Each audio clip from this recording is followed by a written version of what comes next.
4 राज्यों में बीजेपी की जीत के बाद गुजरात की तैयारी शुरू। अहमदाबाद पहुंचे पीएम मोदी। बीजेपी की बम्पर जीत के बाद अहमदाबाद से गांधीनगर तक पीएम मोदी का मेगा रोड शो। बीजेपी ने 4 लाख लोगों के जुटने का दावा किया।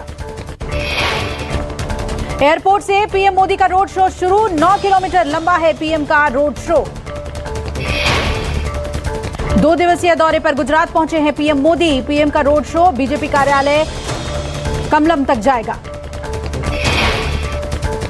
कमलम में मोदी बीजेपी के सांसदों, विधायकों, पदाधिकारियों और राज्य कार्यकारिणी के सदस्यों के साथ बातचीत करेंगे। चुनाव को लेकर मंथन करेंगे।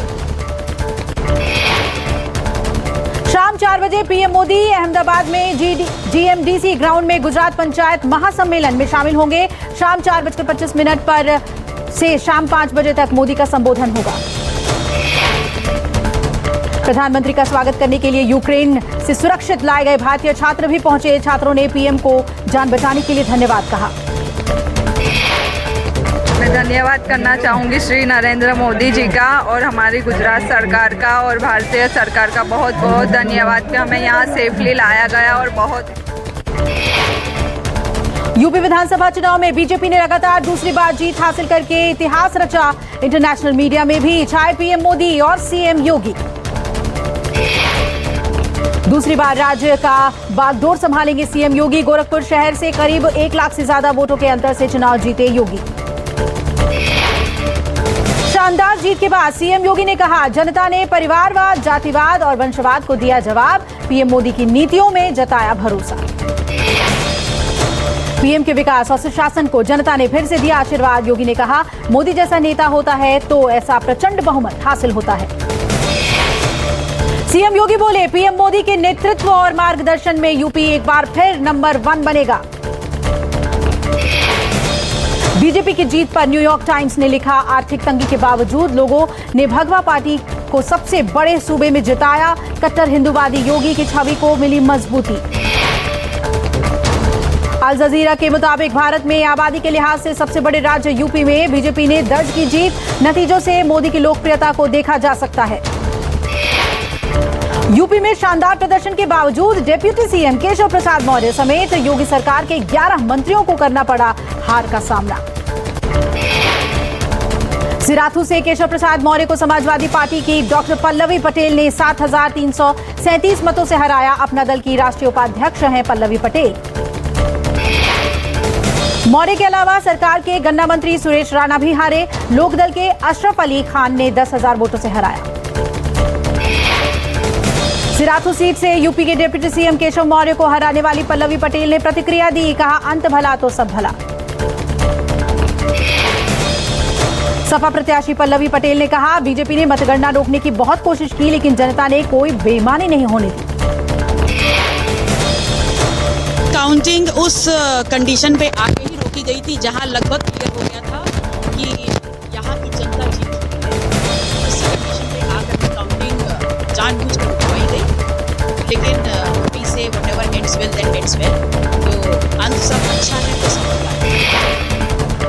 बंगाल बीजेपी नेता दिलीप घोष ने कहा, देश में मोदी और बीजेपी का कोई विकल्प नहीं है।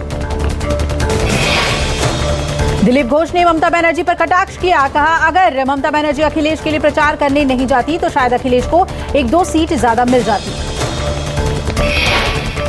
चुनाव में बीजेपी गठबंधन ने 273 सीटें जीत पूर्ण बहुमत हासिल किया। दूसरी सबसे बड़ी पार्टी सपा ने 125 सीटें जीती। विधानसभा चुनाव में बीजेपी ने 41.29% वोट हासिल किए। सपा को 32.03% और बीएसपी को 12.88% वोट मिले हैं। चुनाव नतीजों के बाद पहली बार आया सपा सुप्रीमो का रिएक्शन। कहा, सीटें 2.5 गुनी और मत प्रतिशत 1.5 गुना बढ़ने के लिए जनता को दिया धन्यवाद। अखिलेश यादव ने ट्वीट कर कहा, हमने दिखा दिया कि बीजेपी की सीटों को घटाया जा सकता है। बीजेपी का ये घटाव निरंतर जारी रहेगा। अखिलेश बोले, चुनाव नतीजों के बाद आधे से ज्यादा भ्रम दूर हो गया है। बाकी कुछ दिनों में हो जाएगा। जनहित का संघर्ष जीतेगा। यूपी विधानसभा चुनाव में एक सीट अब तक के सबसे खराब दौर में पहुंची बीएसपी। राष्ट्रीय पार्टी का दर्जा भी नहीं बचा पाई बीएसपी। विधानसभा चुनाव में पार्टी का अपना बेस वोटर भी पार्टी से दूर हुआ। बीएसपी को इस बार कुल 13% वोट मिले हैं। बीएसपी का वोट प्रतिशत 1993 के बाद सबसे कम रहा, जबकि उत्तर प्रदेश में दलितों की संख्या 22% है।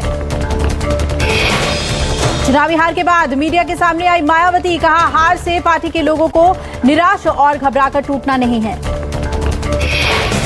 राजनीति में कभी कभी वर्तमान की तरह ऐसे उतार चढ़ाव भी आते हैं जिससे अपनी पार्टी के लोगों को भी दुखी होकर शांत बैठने की बजाय अपनी वर्तमान रणनीति में परिवर्तन करके आगे बढ़ें। स्थिति को समझकर और सबक सीखकर हमें बीएसपी को आगे बढ़ाना है और आगे चलकर सत्ता में जरूर आना है, मायावती ने कहा। इसके मुताबिक सही सफलता नहीं मिली है, जिसका पार्टी को काफ़ी दुख व चिंता भी है। वहाँ भी हम लोग वर्तमान जो राजनीतिक हालात चल रहे हैं तो उसको ध्यान में रखकर हम लोग आगे की रणनीति बनाकर अपनी पार्टी और मूवमेंट को आगे बढ़ाएंगे। यूपी में बीजेपी की जीत के बाद संजय राउत बोले, बीजेपी की जीत में मायावती ओवैसी का योगदान, दोनों को भारत रत्न मिलना चाहिए। मायावती का योगदान है बीजेपी के विजय में, वो तो मानना पड़ेगा।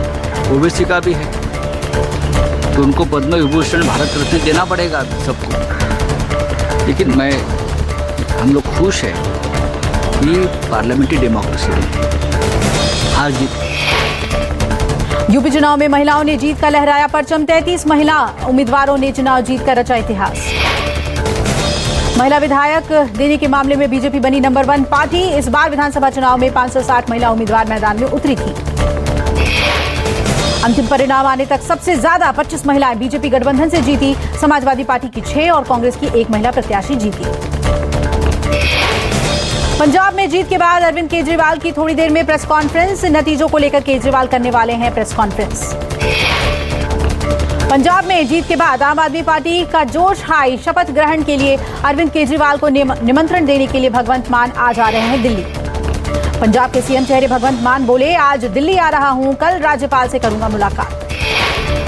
पंजाब में आपने शानदार प्रदर्शन करते हुए 117 में से 92 सीटें जीती हैं। आप प्रत्याशियों ने प्रकाश सिंह बादल, सिद्धू और सीएम चन्नी समेत बड़े दिग्गजों को मात दी। सीएम चरणजीत सिंह चन्नी ने बुलाई बड़ी बैठक। पंजाब में करारी शिकस्त के बाद आज पूरी कैबिनेट दे सकती है एक साथ इस्तीफा। चुनाव में हार के बाद चन्नी अपनी कैबिनेट के साथ हार पर मंथन करेंगे। चन्नी भी आज सीएम पद से इस्तीफा देंगे।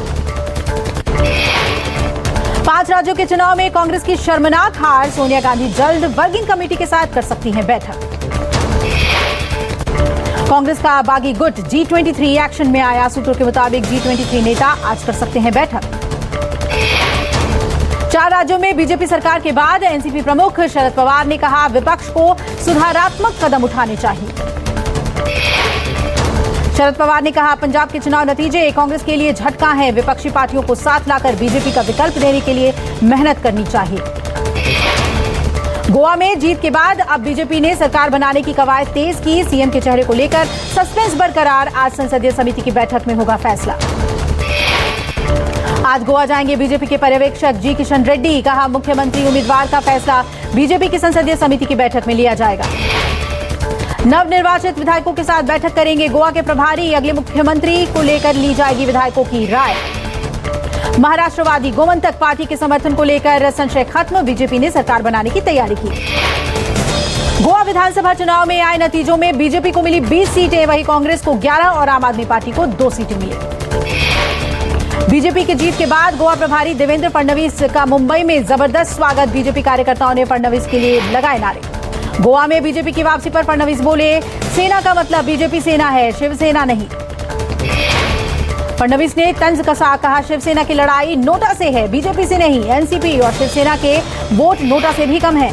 मणिपुर में बीजेपी ने रचा इतिहास। 32 सीटें जीत, पहली बार बहुमत के साथ सबसे बड़ी पार्टी के रूप में उभरी बीजेपी। मणिपुर में कांग्रेस का अब तक का सबसे खराब प्रदर्शन। सिर्फ 5 सीटों पर सिमटी कांग्रेस। संगमा के नेशनल पीपल्स पार्टी ने 7 सीटें हासिल की। विधानसभा चुनाव में जेडीयू ने भी 6 सीटें हासिल कर ली। वहीं कुकी पीपल्स पार्टी ने 2 और नागा पीपल्स फ्रंट ने 5 सीटें जीती हैं। प्रशांत किशोर ने बीजेपी पर बोला हमला, कहा 2024 में होगी भारत की असली लड़ाई, राज्यों के रिजल्ट से नहीं होगी जीत का निर्धारण। पीके ने ट्वीट करके हमला बोला, कहा साहिब जानते हैं कि 2024 की लड़ाई राज्यों से नहीं लड़ी जाएगी, इसलिए विपक्ष पर मनोवैज्ञानिक दबाव डाल रहे हैं। रूस यूक्रेन के बीच 16वें दिन भी युद्ध जारी, रूसी सैनिकों ने कीव को चारों तरफ से घेरा। कीव पर रूस की घेराबंदी, एंटोनोव एयरपोर्ट पर रूसी सेना का जमावड़ा। यूक्रेन के शहरों में गोलाबारी लगातार जारी, यूक्रेन के डिनिप्रो में भारी गोलाबारी के बाद कई इमारतों में नुकसान पहुंचा। पुतिन से बातचीत के लिए तैयार जेलेंस्की, यूक्रेन मीडिया के मुताबिक जल्द बातचीत हो सकती है। रूस यूक्रेन के विदेश मंत्रियों की बातचीत बेनतीजा, यूक्रेन और रूस के नेटो समेत कई मुद्दों पर सही नहीं बन पाई है सहमति। रूसी विदेश मंत्री सर्गेई लावरोव का बड़ा बयान, रूस ने कभी युद्ध नहीं चाहा, चल रहे युद्ध को खत्म करने की मांग भी की। यूक्रेन के शिक्षा मंत्री का बड़ा बयान, कहा रूस ने बमबारी और हवाई हमले कर देश के 280 स्कूल कॉलेजों को तबाह किया। 2 दिनों में सुमी कीव के 80,000 नागरिकों को निकाला, द कीव इंडिपेंडेंट के हवाले से खबर, रूसी विस्फोटों के बीच लोगों को बचाया गया। यूक्रेन को $13.6 बिलियन की मदद, यूएस सीनेट ने $13.6 बिलियन के आपातकालीन पैकेज को मंजूरी दी। रूस के खिलाफ लड़ने के लिए यूक्रेन में सैनिक भेजने से अमेरिका ने किया फिर इनकार, कहा अमेरिका हमारी कोशिश विश्व युद्ध रोकने की। जापान ने बेलारूस के 3 बैंकों पर प्रतिबंध लगाया, बेलाब्रोकोम बैंक और डब्राबाइट बैंक और डेवलपमेंट बैंक ऑफ बेलारूस पर लगाया प्रतिबंध। यूक्रेन में जब्त होगी रूसी संपत्ति, राष्ट्रपति जेलेंस्की ने यूक्रेन में रूसी संपत्ति की जब्ती की अनुमति देने वाले कानून पर हस्ताक्षर किए। सुमी में फंसे सभी 694 भारतीयों को रेस्क्यू ऑपरेशन कर निकाला गया, भारतीय दूतावास की बसों से पोल्टावा लाया गया। यूक्रेन में फंसे भारतीय छात्रों को लेकर विशेष विमान दिल्ली पहुंचा, बच्चों को देख परिजन हुए भावुक। सरजमी पर पहुंचते ही छात्रों ने ली राहत की सांस, छात्रों ने कहा खाने पीने और बिजली की थी दिक्कत। बहुत सफ़र किया हमने, वहाँ पे खाने पीने की दिक्कत आ रही थी, इलेक्ट्रिसिटी नहीं थी, बंकरों में रह रहे थे हम, और अभी हमने लास्ट 3 डेज़ कंटिन्यू ट्रैवल किया है यहाँ तक आने के लिए। एम्बेसी वालों ने हमारे लिए बहुत हेल्प की है, 3 दिन से लगातार हमको सेफ यहाँ तक पहुँचाया है। हम सब लोग जैसे वीडियोस भी आप लोगों ने देखी होंगी हमारे बच्चों की सुमी स्टेट यूनिवर्सिटी की, बट लास्ट में गवर्नमेंट ने जो है हमारी हेल्प की, हमें कोई प्रॉब्लम नहीं हुई, डायरेक्ट बसेस मिली, ट्रेन्स मिली, डायरेक्ट प्रॉपर इवैक्यूएशन हुआ है, ना हमें बॉर्डर पे खड़े रहने पड़ा 5 to 6 जैसे पहले बच्चों को रहना पड़ता था, तो अब हमारा अच्छा था इवैक्यूएशन।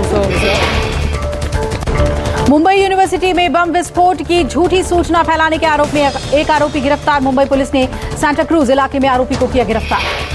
पुलिस ने आरोपी के खिलाफ किया मामला दर्ज, आरोपी की पहचान सूरज धर्म जाधव के रूप में की गई। आरोपी का धमकी भरा फोन आने के बाद पुलिस हुई चौकन्नी, सूचना मिलते ही कॉल करने वाले का पता करने में जुट गई थी पुलिस।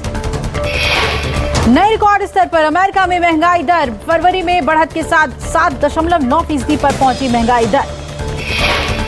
फर्टिलाइजर की कीमतों में आ सकता है तेज उछाल, प्रतिबंधों पर पुतिन ने दी चेतावनी। फिल्म सेल्फी में इमरान हाशमी संग नजर आएंगे अक्षय कुमार, एक साथ सेल्फी लेते नजर आएंगे दोनों एक्टर। गंगूबाई काठियावाड़ी ने की 100 करोड़ क्लब में एंट्री, आलिया भट्ट ने बर्गर और फ्राइज के साथ किया सेलिब्रेट। सुशांत सिंह राजपूत को अमेरिका का गिफ्ट, 21 जनवरी को सुशांत मून डे के रूप में मनेगा सुपरस्टार का बर्थडे। शर्मा जी नमकीन के निर्माताओं ने दिवंगत ऋषि कपूर की याद में रखी स्पेशल स्क्रीनिंग, नीतू कपूर, रणबीर कपूर समेत आलिया भट्ट भी आई नजर। बैंक से पैसा निकाल रहे थे film Black Panther director Ryan Coogler, police ने ब्लैक पैंथर डायरेक्टर को समझ लिया चोर, लगा दी हथकड़ी।